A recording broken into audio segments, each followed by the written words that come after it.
사무엘하 9장 1절에서 8절 말씀입니다. 다윗이 이르되 사울의 집에 아직도 남은 사람이 있느냐? 내가 요나단으로 말미암아 그 사람에게 은총을 베풀리라 하니라. 사울의 집에는 종 한 사람이 있으니 그의 이름은 시바라. 그를 다윗의 앞으로 부르매 왕이 그에게 말하되 내가 시바냐 하니 이르되 당신의 종이니이다 하니라. 왕이 이르되 사울의 집에 아직도 남은 사람이 없느냐? 내가 그 사람에게 하나님의 은총을 베풀고자 하노라 하니 시바가 왕께 아뢰되 요나단의 아들 하나가 있는데 다리 저는 자니이다 하니라. 왕이 그에게 말하되 그가 어디 있느냐 하니 시바가 왕께 아뢰되 로드발 암미엘의 아들 마길의 집에 있나이다 하니라. 왕이 사람을 보내어 로드발 암미엘의 아들 마길의 집에서 그를 데려오니 사울의 손자 요나단의 아들 무비보셋이 다윗에게 나와 그 앞에 엎드려 절하매 다윗이 이르되 무비보셋이여 하니 그가 이르기를 보소서 당신의 종이니이다.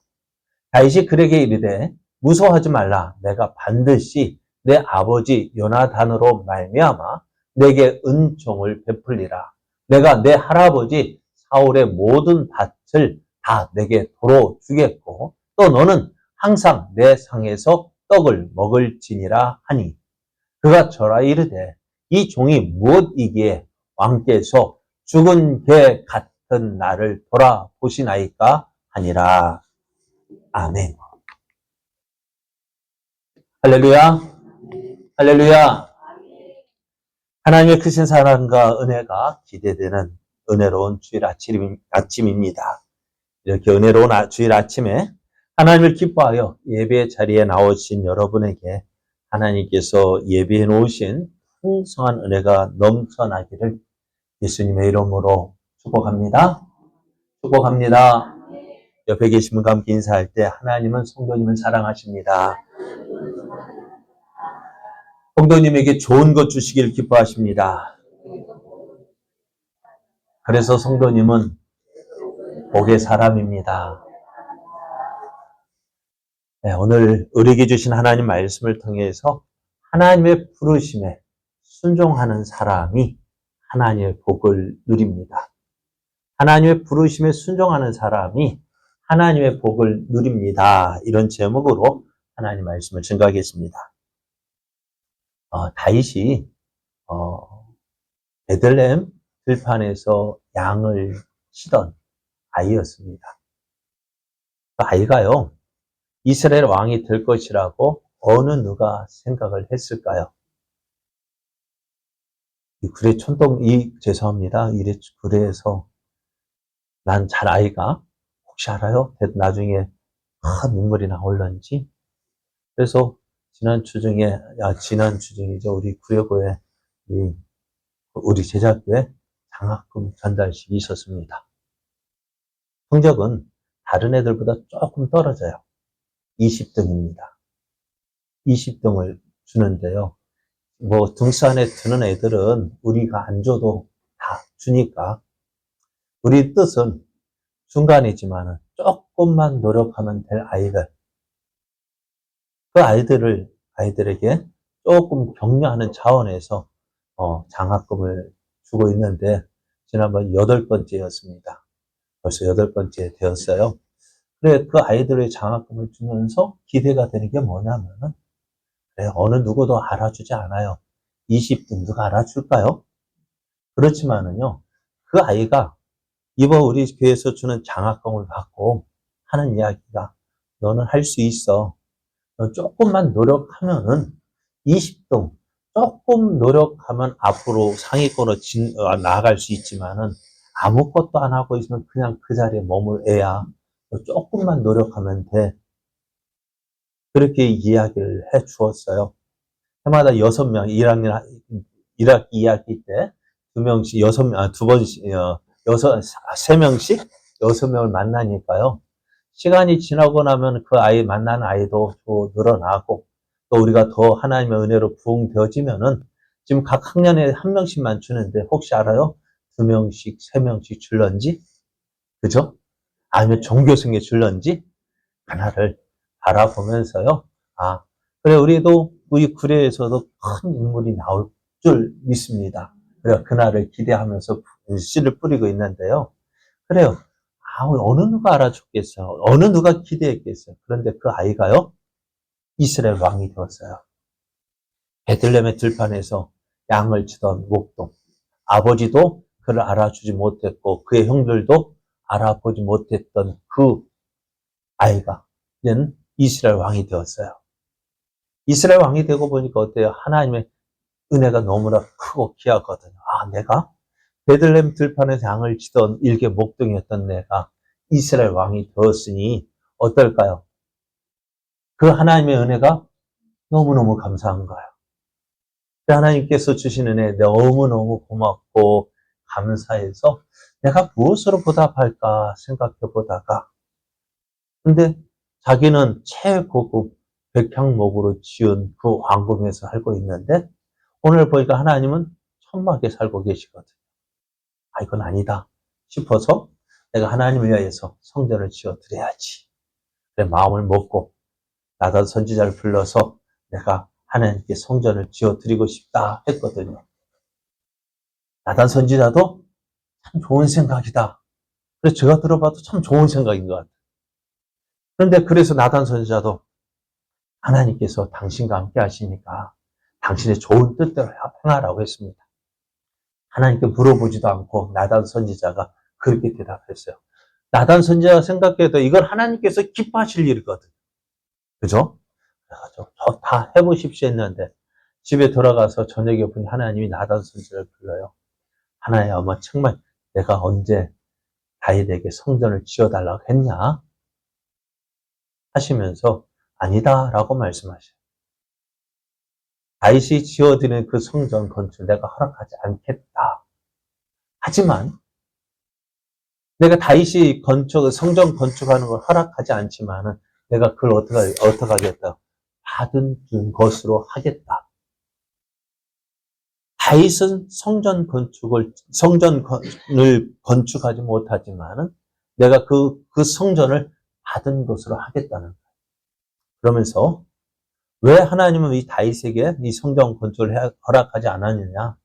아직 때가 아니라는 거예요. 이스라엘은 아직도 나라가 안정이 되지 않았어요. 그러다 보니 전쟁하게 될 것이고 전쟁을 하기 위해서 피를 흘린 다윗이 성전 건축을 하게 된다면은 하나님은 어떤 하나님이 되어지느냐? 전쟁의 신이 되어지는 거예요. 그래서 하나님은 이스라엘이 평화로운 때에 이스라엘이 안정적이고 평화로운 때에 그때 하나님의 성전을 건축하게 하시고 그래서 하나님은 전쟁의 하나님이 아니라 평화의 하나님, 샬롬의 하나님으로 보여지기를 원하셨어요.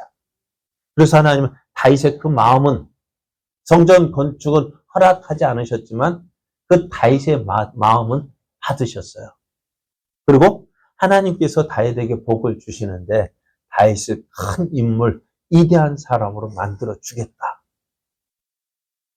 그래서 지금도 다윗 하면 어떨까요? 우리도 다윗 하면은 그 볼일 없는 사람으로 봅니까? 볼일 있는 사람으로 봅니까? 볼일 있는 사람으로 봐요.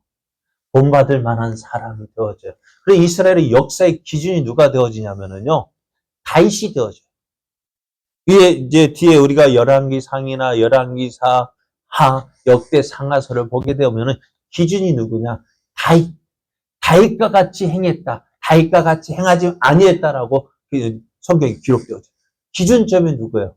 다윗이 되어져요. 그만큼 이제 다윗이 위대하게 되어지고 다윗의 나라가 영원히 또 견고히 서게 될 것이다. 그리고 또 하나님께서 그 다윗의 나라, 다윗의 백성이 하나님이 되어주시고 또 이스라엘, 다윗의 백성 하나님의 자녀가 되어서 자녀에게 주어지는 그 모든 은총을 사울은 어떻게 했어요? 왕위를 빼앗았지만은 하나님 빼앗지 않고 인생 채찍으로 징계하시지만 그 은총은 거두지 않겠다고 하셨어요. 이제 다윗은 그 하나님의 복과 은혜를 받은 사람이 되었습니다. 이 은혜를 받고 보니까 너무너무 기뻤어요. 그리고 그렇게 해서 이제 이스라엘이요. 다윗이 가는 곳마다 하나님이 함께 하셔서 다윗이 전쟁하게 되어지면 어떻게 해요? 전쟁에서 승리하게 되어지고 다윗이 가는 곳마다 모든 일이 잘 되어지는 거예요. 이것이 무엇일까요? 하나님의 은혜입니다. 무엇을 했게요? 하나님께 그 마음을 드렸기에 하나님 그것도 받으시고 어떻게 해요? 우리가 하나님을 섬기는 것이요. 어렵지 않아요. 내 마음을 표하면 돼요. 그리고 사랑을 하면은 어떻게 될까요? 예뻐지고요. 사랑을 하게 되면 기쁘고요. 사랑을 하면은요, 아무리 어려운 일이 되지 않아요. 쉬운 일이 되어져요. 그러잖아요, 여러분. 누가 심부름으로 여기에서 부산 가라고 하면 갈까요, 안 갈까요? 가겠어요, 안 가겠어요? 돈을 준다 해도 괜히 싫어요. 근데 사람 만나러 간다면, 그 아들 남윤이가 서울에 있었고, 며느리가 부산에 있었는데요. 참 대단해요. 아버지 보러 오라면, 바빠요. 했던 그 녀석이, 그 데이트할 때, 서로 만날 때, 교제할 때요. 서로 매일 같이, 일주일마다 매일 같이 보고 싶으면 그렇게 못하고, 한 주는 남윤이가 내려가고, 한 주는 며느리가 올라오고, 매주마다 만났대요. 이게 뭐 하는 짓이에요? 근데 뭐 하면은요? 사랑을 하니까요. 그래, 사랑을 하면은 그렇게 해줘. 우리도 하나님을 사랑하면은요, 모든 것이 기쁘게 되어지는 거예요. 예배 시간이요, 억지로 나오라고 안 해도 돼요. 네, 사랑을 하면은요, 저 뭐 만나고 싶잖아요. 그럼 사랑하는데 만나고 싶지 않은 사람 있을까요, 없을까요? 네? 사랑을 하는데 나 다른 것 때문에 바빠 할 수 있을까, 없을까요? 없죠. 그러니까 여러분의 사랑을 하나님 앞에 표시해야 돼요. 왜 하나님 내게 이 좋은 거 안 주셔요?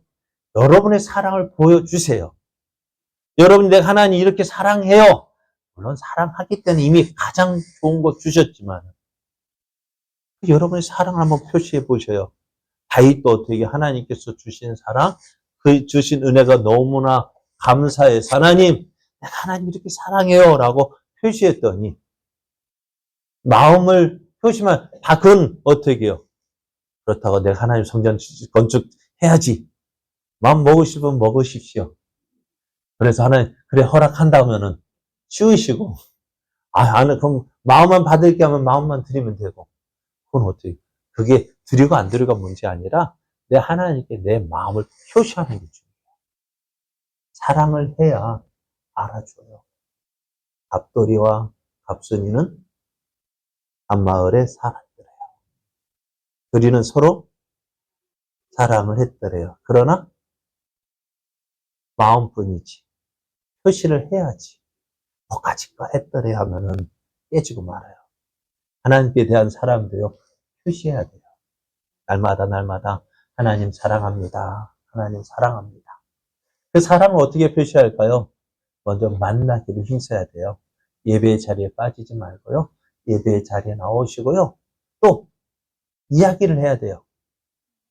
이야기를 해야 돼요. 무엇으로? 우리는 기도를 하는. 하나님한테 무엇 주세요. 필요할 때만 와서 쪼르르 와가지고 하나님 주세요 하는 것이 아니라 하나님과 대화를 하세요. 하나님, 내 마음 솔직하게 이 마음도 표시하고, 기도할 거 없어. 하나님 오늘 날씨 참 좋네요. 그것도 기도예요. 기도라는 것이 꼭 이것 주세요, 저것 주세요만 기도가 아니라 대화라고 이야기를 하고요. 저도 그래요. 저희 아내하고도 같은 집에 살고 있지만은 이야기할 거리가 별로 없어요. 맨날 같이 보고 있는데. 근데 오늘 날씨 좋네, 뭐 먹고 싶어, 자꾸 말도 걸어보기도 하고. 그러면 어떻게 서로 말꼬가 트이면 어떻게 해요? 대화가 줄줄줄 나오잖아요. 근데 안 트니까 어떻게 해요? 하기가 힘든 거예요. 말하는 것도요. 대화도 하는 것도요. 자꾸 해봐야 말이 나와요. 그러니까 여러분 하나님께 사랑을 표시하십시오. 자, 오늘 그러면 어떻게 평화가 있고 내 마음에 기쁨이 있고 즐거움이 있고 안정이 되어져요. 오늘 다윗이요. 그렇게 하나님께 대한 사랑을 보였더니 하나님께서 다윗보다도 앞서서 다윗을 위하여 일하셔 주셨어요. 나라가 안정이 되어졌어요. 나라가 평화로워졌어요. 이제 나라가 좀 안정되어지니까 다윗은 한 가지를 생각하게 됩니다. 무엇이냐면요. 전에 자기가 어려움을 당할 때 자기를 도와주었던 그 사람 누굴까요? 사울의 아들 요나단을 생각합니다. 물론 지금 사울의 집안은 다 해가 뭐랄까요? 멸문이 되어가지고 사울도 죽고, 그죠? 사울의 세 아들도 죽고, 또 이스보셋이 그 뒤를 이어서 왕이 되었지만 암살을 당하고, 사울의 집안 식구들이 있는지 없는지 모르지만요. 그래도 이 다윗은 무엇을 생각하냐면은 자기에게 도움을 주었던 요나단을 생각합니다. 요나단이요? 어떻게 해요? 요나단이 다윗만 없었으면 뭐가 될까요?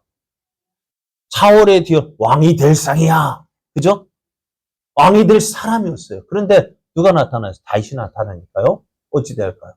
그런데 요나단이요. 그것을 알았어요. 내가 이 사울의 뒤를 이어서 왕이 될 사람은 내가 아니라 다윗이라는 것을 알았어요. 어떻게 보면 요나단은요. 그 왕의 자리를 다윗에게 양보한 사람이기도 해요. 그런데 이 사울이 그런 사울이 이 다윗을 죽이려 할 때 요나단이 이 다윗에게 큰 도움을 주었습니다. 그래서 이 요나단이요, 이 다윗이 사울을 피해서 도망할 때 요나단의 도움을 받았고, 그래서 그 만남에 요나단과 언약을 맺습니다. 어떤 언약을 맺냐면 이렇습니다. 너는 내가 사는 날 동안에 여호와의 인자하심을 내게 베풀어서 나를 죽지 않게 할 뿐 아니라 네가 왕이 되면, 그렇잖아요. 여러분, 왕이 되면 새로운 왕조가 생기면 어떻게 되어질까요? 이전의 왕조는 어떻게 되어질까요? 다 죽이거나 기양을 보거나 어떤 숙청시켜서 다시 일어서지 못하게 합니다. 그러니까 요나단도 그렇게 그것이 염려가 되었어요. 그래서 어떻게 해요? 여호와의 인자하심을 내게 베풀어 나를 죽지 않게 할 뿐 아니라 여호와께서 너 다윗의 대적들을 치면서 다 끊어버리신 때에도 너는 내 인자함을 내 집에서 영원히 끊어버리지 말라 했습니다. 그 언약을 너가 이스라엘 왕이 될 거 알지만은 그렇다고 해서 어떻게 네가 왕이 되었다고 해서 너와 나의 우정을 저버리지 말고 어떻게 나와 내 자녀들의 생명을 지켜달라, 보존해달라라고 언약을 했습니다. 이제 다윗이 이제 어떻게 되어졌어요? 그 이후 사울과 이 사울의 세 아들 요나단을 비롯한 두 아들과 함께 길보아 산에서 죽었습니다. 그리고 그 이후에 사울의 가족, 물론 이스보셋이 있었지만은 그분만 있었고 그 나머지 가족들은 어떻게 되어졌는지 알지 못했습니다. 그래서 다윗이 사울의 집에서 남아있는 사람이 누가 있는지 찾아보라고 명령을 내립니다. 그리고 얼마 후에 사울의 집에 있었던 종 한 사람을 찾았는데 그 사람이 시바라는 사람이었습니다. 말 잘해야 돼요. 시바입니다. 시바는 이제 사울이 죽은 이후에요. 사울 집의 재산을 이 시바가 관리하고 있었기에 그 사울이 죽고 그의 가족들도 자녀들 다 죽으니까 그 재산은 누가 관리할까요? 시바가 관리하고 있고요. 그러면 그 재산은 누구 것이 될까요? 시바 것이. 그런데 시바는 어떻게 될까요? 그 사울의 집에 남아있는 사람을 알까요? 모를까요? 알겠죠. 누가 남아있는지 알 거예요. 다윗이 이 시바를 불러서 사울의 집에 누가 남아있느냐 했더니 요나단의 아들 무비보셋이라는 아이가 있는데 그 사람은 다리를 저는 자로서 로드발 암미엘의 아들 미갈의 집에서 거기에 살고 있다고 대답을 했습니다. 다윗은 아마도 무비보셋이라는 말보다도 요나단이라는 말을 듣고요. 눈이 번쩍 뜨였을 거예요. 왜요? 다윗이 그토록 듣고 싶어하는 이름 누구일까요? 요나단이요. 그 자기를 생명같이 사랑했던 그 요나단이. 그 요나단의 이름을 들으니까 어떻게 해요? 그냥 대수롭지 않게 요나단? 하고 깜짝 놀라면서 다시 한번 집중했을 거예요. 근데 그 요나단이 죽은 요나단의 아들이 살아있다는 말을 들으니까 어떨까요? 얼마나 반가웠을까요? 그래서 다윗은요, 즉시 그 요나단의 아들 무비보셋을 데려오러 갑니다. 다윗의 명령을 받은 군사들이요, 이 무비보셋을 데리러 어떻게 해요? 무비보셋이 있다는 집으로 갔습니다. 자, 군사들이 무비보셋이 있는 그 집에 도착했을 때 무비보셋은 어땠을까요?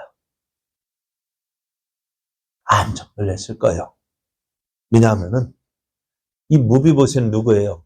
다윗의 원수와 같은 사울 왕의 손자요, 또 요나단의 아들이기 때문에 그래요.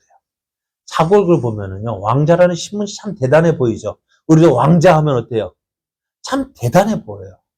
그런데 이 왕자도요, 왕이 되지 않으면은요, 참 언제 어떻게 죽을지 모르는 파리 목숨과 같은 사람이에요. 왜요? 조금 자기의 이름이 어느 사람들 이름에 오르내리면 어떻게 되어질까요? 역모로. 어떻게 죽일지 몰라요. 그러니까 여기 그냥 가만히 있는데요. 난 아무 생각도 않고 가만히 있는데요. 주위 사람 누구 하면 어떻게 돼요? 누가 어떤 사람들이 누구를 모였다 하면 어떻게 될까요? 그것을 빌미로 역모가 되어지고요. 그 일로 인해서 어떻게 해요? 사약을 먹든지 그렇게 죽임을 당하든지 저 먼 곳을 기양을 보내고요. 그러면 오늘 무비보스는 어떤 사례요? 어떨까요? 누구의 손자요? 사울왕의 손자요. 사울의 장남 요나단의 아들이요. 만약에 사울의 왕가를 부흥을 기획하고 있는 사람이라면은 누구를 생각할까요? 이 무비보셋을 생각할 거 아니에요. 그러면은 지금 있는 왕은 어떻게 될까요? 어떻게 해서든지 사울의 집에 남아있는 사람을 찾아서 그런 뿌리를 잘라버리기 위해서 발본색원해서 어떻게 해요? 그들을 사울 집안의 모든 사람을 다 죽이는 것이 당연했을 거예요. 무비보셋도 어떻게 했을까요? 그런 생각을 하고 있었습니다. 그러니 어떻게 무비보셋은 내가 누구야? 지금이야 저도 우리 할아버지를 자랑하잖아요. 김수로왕이 내 할아버지야! 라고 자랑하잖아요. 근데 예전 같으면 어떻게 했어요? 할 수 있을까 없을까? 못한다고요. 왕시성을 가진 사람이요. 왕시성을 가지고 있으면 어떻게 되어졌어요? 조선시대 개국했을 때. 그러니까 왕시성을 가지면 안 되니까 성에다가 점 하나 찍어서 옥시가 되어지고 삿갓을 씌워서 전시가 되어지고 그랬다 하잖아요. 그러니까 그 무비보셋 당장 어떻게 되어질까요? 죽임 당할 수밖에 없는 사람이에요. 그러니까 내가 누구라고, 내가 사울왕의 손자요 요나단의 아들이라고 말할 수 있을까 없을까요? 없었습니다. 그렇게 신분을 숨기고 감추고 숨어 지내고 있었는데 누가 왔다고요? 다윗이 보낸 군사가 온 거예요. 이 무비보스는 어땠을까요? 이제는 죽었구나. 그래 무비보스는 이제 군사들과 함께 이제 다윗 앞으로 갔습니다. 다윗 앞에 선 무비보스 그 앞에서 엎드렸을 거예요. 이제 어떤 말, 다윗이 무슨 말을 할까? 이제 그런 심정으로 재판장 앞에 선 그 제수의 신분으로 판사의 판결을 기다리는 그 제수와 같이 서 있었습니다. 재판 결과가 어떻게 나올까? 이 다윗이 무슨 말을 할까? 그때 이 무비보스는 어떤 생각을 했을까요? 참 자기의 신세가 참 원망스러울 거예요. 내가 사울왕의 손자로 태어나고 싶었나? 또 요나단의 아들로 태어나고 싶었나? 왜? 태어나 보니 누구예요? 내가 사울왕 할아버지가 왕이었고 그 아버지가 누구예요? 사울왕의 아들이었잖아요. 근데 어찌돼요? 그 태어난 지 얼마 되었을까?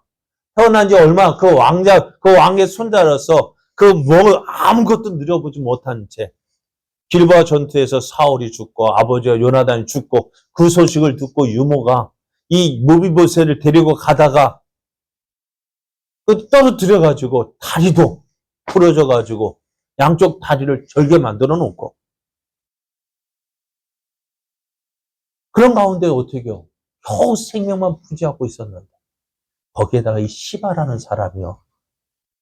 저게 분명 우리 할아버지 재산인데 그 할아버지 재산인데도 그 할아버지 사오랑의 재산은 말도 안 하고 자기가 다 쓰고 있고 이 시바가 뭐라고 할까요? 뭐 무브보세 와가지고 뭐라고 이야기할까요?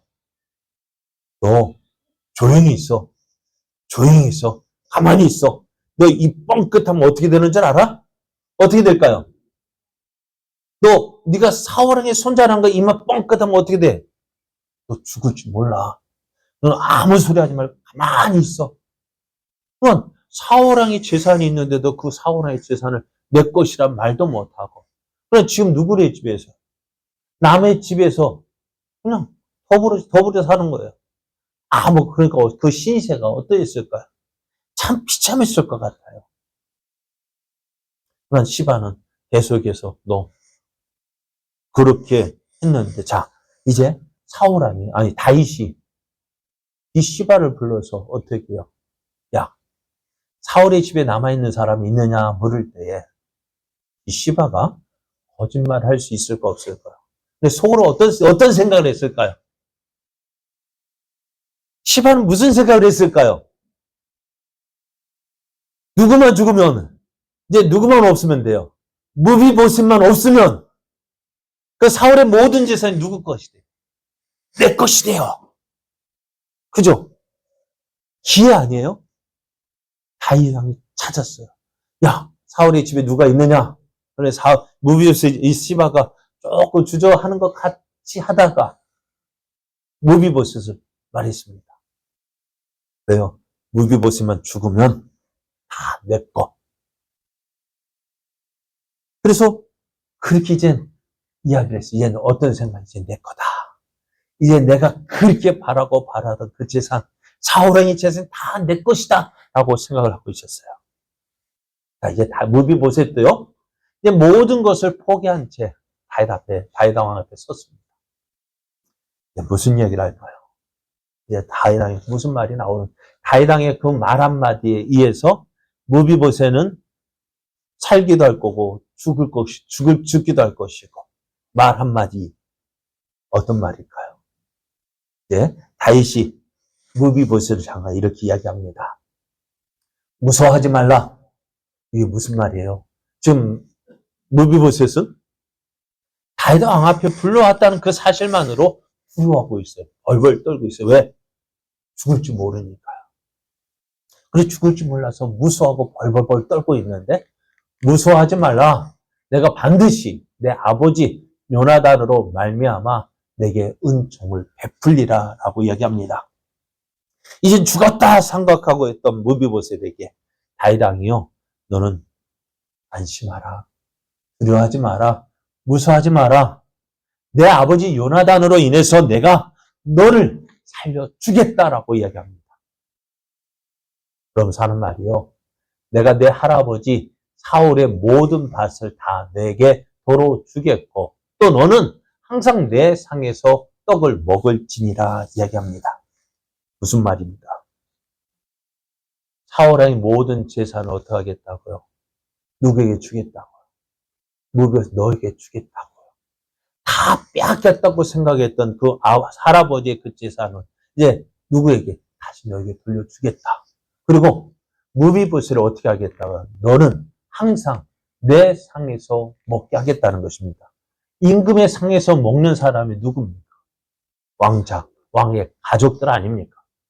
그러니까 이 무비보셋을 어떻게 해요? 너는 이제 내 가족으로 삼겠다. 내 가족으로 세우겠다라는 것입니다. 이 말을 들은 무비보셋이 어떻게 했을까요? 할 말이 없었습니다. 지금 무비보셋은 다윗 왕의 어떤 모습이었을까? 자기의 신세를 이렇게 이야기합니다.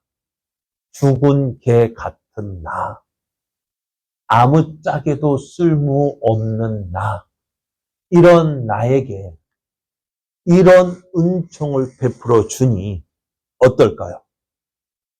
무비보셋은 어떤 마음이었을까요? 죽은 개와 같았던 무비보셋에게 놀라운 일이 일어났습니다. 이전의 신분, 그죠? 사울 왕의 손자요, 요나단의 아들이라는 그 신분이 지금까지는 어떻게 해요? 그것 때문에 내가 죽을지 모르는 그 불안감, 두려움에 쌓여서 아무것도 못하고, 내 것을 내 것이라 말도 못하고, 그죠? 그렇게 지내왔는데, 어떻게 되어졌을까? 신분이 회복되어졌습니다.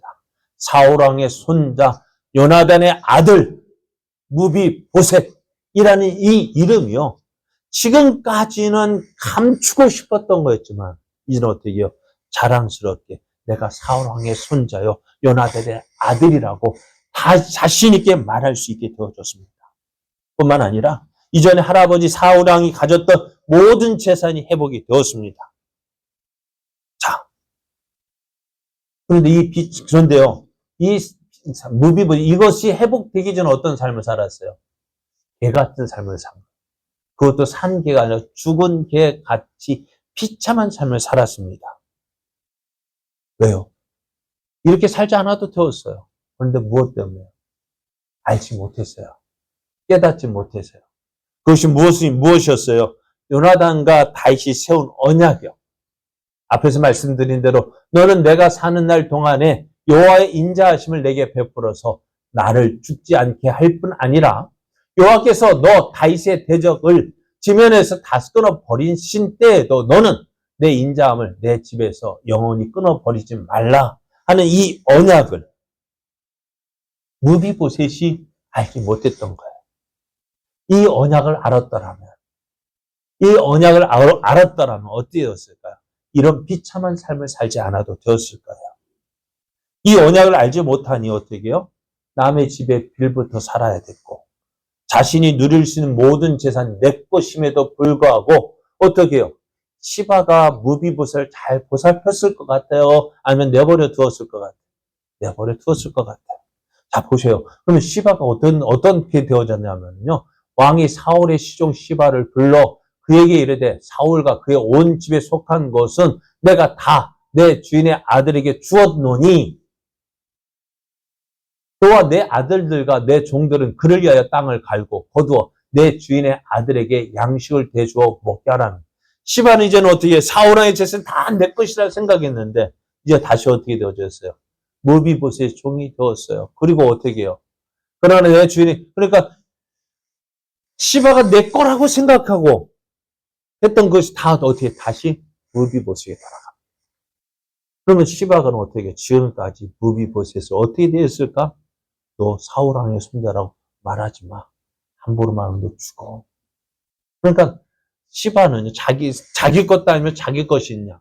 이 무비보셋 인심 쓰는 조금 큰 인심 쓰느냐 했던 것 같아요. 오늘 그러니까 무비보셋과 같이 불쌍한 사람이 어디 있을까요?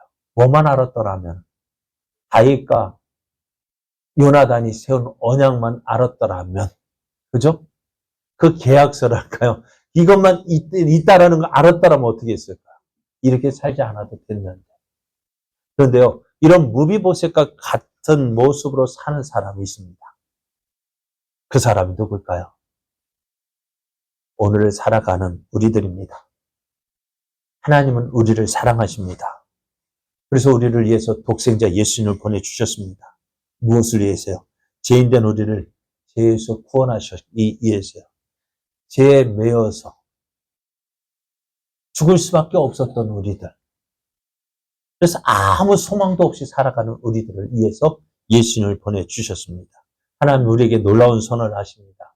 모든 사람의 죄를 범하였음에 하나님의 영광에 이르지 못하더니 그리스도 예수 안에 있는 속량으로 말미암아 하나님의 은혜로 값없이 의롭다 하심을 얻은 자 되었다 있습니다. 하나님께서 어떻게 예수 안에 있는 사람은 죄 없다라고 하나님이 선언하신 거예요. 이것을 우리가 뭐라 하느냐? 은혜라고 이야기합니다. 내가 아무것도 한 것이 없는데. 그래서 이렇게 성경 이 은혜가 무엇인지에 대해서 이렇게 표현을 합니다. 일하는 자에게는 그 삭시 은혜로 여겨지지 아니하고 보수로 여겨집니다. 일을 하면은 어떻게 돼요? 아니, 처음에 직장 넣어줄 때는 어떻게 될까요? 직장에 내가 취직시켜줬어요. 그 사람 어떻게 이야기할까요? 고맙다고 얘기합니다. 내가 사장인데 너 우리 집에 와서 우리 회사에 와서 일해 하면 어떻게 될까? 처음에 어떻게 해요? 고맙다고 이야기합니다. 그런데 고맙다고 이야기 와서 일하더니 한 달 뒤에 지나면 어떻게 될까요? 이제는 뭐예요? 그 감사한 마음이 있을까 없을까? 물론 고마운 마음도 있겠죠. 그런데 한 달이 지나고 나면은 딱 내밀어요. 뭐 내밀어요? 야, 품삯 주세요. 월급 주세요. 안 주면은 그 고마운 마음은 뭐가 되어져요? 원수가 되어져요. 그러니까는 일하는 자에게는요, 보스가 은혜가 아니라 당연한 권리가 되어지는 거예요. 우리가 하나님을 위해서 무엇을 했다 하면은 그것이 은혜가 아니라 당연한 무엇을 내가 주세요라고 말할 수 있지만은, 그러나 우리가 구원을 받은 것은 어떻다고요? 일을 하지 아니할지라도 경건하지 아니한 자를 의롭다 하시는 일을 믿는 자에게는 그의 믿음을 의로 여기신다 했어요. 나는 아무것도 하지 않았는데 경건하지 아니한 자, 죄인 의리를 의롭다 하시는 그 하나님을 믿는 것, 그것이 은혜라는 거예요. 죄인인 의리를 의롭다고 여겨주신다는 거예요. 누구를 믿음으로? 예수님만 믿으면. 여러분, 죄값 치른다는 것이 쉬운 일일까 어려운 일일까요? 우리도 죄를 지으면 어디 가서 죄값 치러요? 교도소 가야 되잖아요. 또 교도소 가지 않은 죄도 많잖아요. 그 죄값을 어떻게 치러야 될까요? 그 죄값이 뭐냐면 죽음입니다. 예수님께서 내가 치러야 할 그 죄값을 대신 치러 주셨어요. 십자가에서 죽어 주셨어요. 그 예수님 믿는 사람마다 내가 지은 모든 죄값을 어떻게 예수님이 치러 주셨기 때문에 어떻게 해요? 그 죽음이라는 죄값을 치르지 않아도 된다는 거예요. 그러면 이제 우리가 이 하나님의 은혜의 손을 들어야 합니다. 믿어야 합니다. 하나님께서 죄인인 우리를 부르셔서 죽은 개 같은 무비보셋에게 이 다윗이 이 놀라운 은혜를 주었잖아요. 너의 신분을 회복시켜주겠다. 너의 권리를 회복시켜주겠다. 너는 이제 내 아들과 같이 나와 함께 내 상계에서 같이 먹자. 뭐예요? 너 내 가족이다. 내 식구다. 이제 우리는 어떻게 살아야 돼? 이렇게 하나님께서 해주시는데 우리는 어떻게 살아야 될까요? 여전히 죽은 개 같은 삶을 살아야 될까요? 아니면 왕의 가족으로, 네? 왕의 식구로, 왕과 함께 그 영광의 자리에서 그 영광을 누려야 될까요? 어떻게 사는 것이 좋을까요? 그 선택은 누가 하는 거예요? 내가 하는 거예요. 여러분이 하는 겁니다. 오늘 우리는 더 이상 속으면 안 돼요. 무비보셋이 누구에게 속았어요? 시바에게 속아가지고 아무것도 못했잖아요. 우리도 속습니다. 어떻게 속느냐? 자, 자녀들은 혈과 육에 속하였으며 그도 또한 같은 모양. 예수님도 우리와 같이 육신으로 오신 이유가 바로 이것입니다. 그의 죽음을 통해서 죽음의 세력을 잡은 자, 곧 마귀를 멸하시는 거예요. 마귀가 무엇을 가지고 우리를 사로잡고 있냐면요. 죽는 것 무서워요. 여러분, 죽음이 무서워요, 안 무서워요? 무서워요. 죽음이 무섭기 때문에, 그래서 제가 자주 이야기하잖아요. 강도 가서 너 죽을래, 살래 하면 뭐예요? 너 살면 뭐 하라고요? 살기를 원하면 뭐 하라고요? 내놔 하면 어떻게 돼요? 안 돼요, 안 돼요. 할 수 있어요, 없어요? 안 돼요, 안 돼요 하면서도 다 내놔야 되는 것이 우리들이잖아요. 왜? 죽음이 무서워서요. 그런데 이제 우리는 더 이상 죽음이 무서울 필요가 없어요. 왜요? 죽음 뒤에는 어떻게 우리에게 저 영원 하나님의 나라가 있기 때문에. 그런 순교라는 것이 바로 그거예요. 이 땅의 것 얻기 하여서 구차하게 생명을 구걸하지 않고 내 하나님을 위해서 내 생명을 내놓을 수 있다는 것이 보여요. 죽음이 두렵지 않은 거예요. 이제 어떻게 될까요? 죽음에 죽기를 두려워서 노예 생활을 하는 것이 아니라 하나님의 말씀을 들으십시오. 하나님의 약속의 말씀. 수고하고 무거운 짐자들아 다 내게로 오라. 내가 너희를 쉬게 하리라. 나는 마음이 온유하고 겸손하니 나의 멍에를 메고 내게 배우라. 그리하면 너희 마음이 힘을 얻으리니 이는 내 멍에는 쉽고 내 짐은 가벼우니라. 힘들고 어려운 삶을 살아가는 여러분, 죽은 개 같은 무비보셋과 같이 우리도 그와 같은 삶을 살고 있다면 오늘 우리는 우리를 부르시는 주의 음성을 들어야 돼요. 수고하고 무거운 짐진 자들아 다 내게로 오라. 예수님의 하나님의 이 말씀 듣고 순종하여 하나님 앞으로 나오는 자, 예수를 믿는 자에게는 어떻다고요? 신분이 회복이 되어져요. 권리가 회복이 되어져요. 하나님의 자녀가 되어져요. 여러분 어떻게 사시렵니까? 비굴하게, 죽은 개 같이 비굴하게, 비참하게 살아가시렵니까? 아니면 하나님의 자녀로서, 하나님의 자녀답게 하나님께서 주시는 그 풍성한 은혜를 누리며 살아가시렵니까? 누가 선택합니까? 여러분이 선택하십시오. 죽하고 무거운 짐자는 다 내게로 오라. 내가 너희를 쉬게 하겠다 하신 그 주의 음성을 듣고 하나님 말씀을 듣고 그 부르심에 순종하는 자는 하나님께서 주신 복을 누리지만 그러지 않은 사람은 어떻게 되어질까요? 그래서 말하지 않겠습니다. 선택은 여러분이 하시는 겁니다. 하나님의 자녀로서 하나님이 주신 복과 은혜를 누리며 살 것인지 아니면 죽은 죄 개같이 비참한 삶을 살 것인지 여러분 결정하십시오.